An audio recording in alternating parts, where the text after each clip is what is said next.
inovasi pendidikan. Yang pertama ialah difusi. Difusi ialah proses komunikasi inovasi antara warga masyarakat atau anggota sistem sosial dengan menggunakan saluran tertentu dan dalam waktu tertentu. Nah, yang kedua itu diseminasi. Diseminasi adalah proses penyebaran inovasi yang direncanakan, diarahkan, dan dikelola. Kemudian, domain difusi inovasi terbagi atas 4 bagian, yaitu yang pertama inovasi, yang kedua komunikasi dengan saluran tertentu, yang ketiga waktu, dan warga masyarakat atau anggota sistem sosial.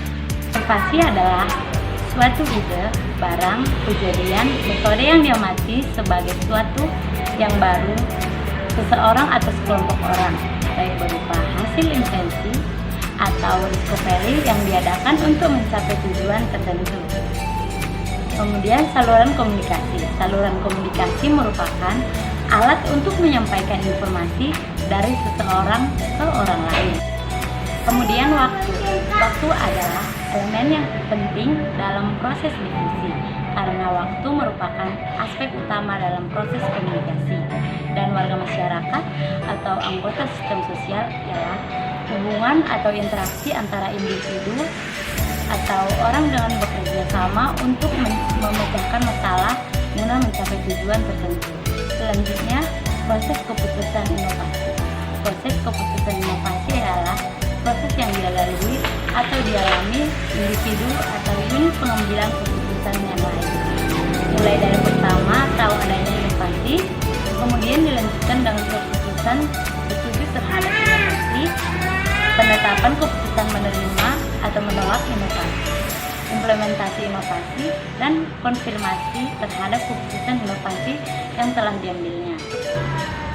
Keputusan inovasi terdiri dari 5 tahap, yaitu yang pertama tahap pengetahuan, yang kedua tahap rujukan, yang ketiga tahap keputusan, yang keempat tahap implementasi, dan yang kelima tahap konfirmasi.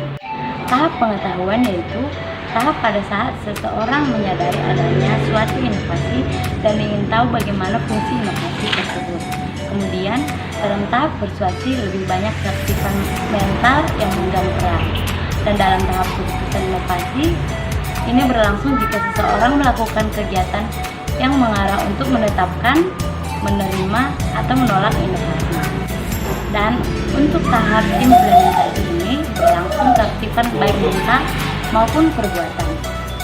Inovasi dapat diterima atau ditolak oleh seseorang atau individu sebagai anggota sistem sosial atau oleh keseluruhan anggota sistem sosial yang menentukan untuk menerima inovasi berdasarkan keputusan bersama atau berdasarkan paksaan atau kekuasaan. Selanjutnya, proses inovasi pendidikan. Proses inovasi pendidikan adalah serangkaian aktivitas yang dilakukan oleh individual atau organisasi, mulai sadar tahu adanya inovasi sampai menerapkan atau implementasi inovasi pendidikan. Nah, sekian dulu video saya tentang proses inovasi pendidikan. Sampai jumpa di video selanjutnya. Bye.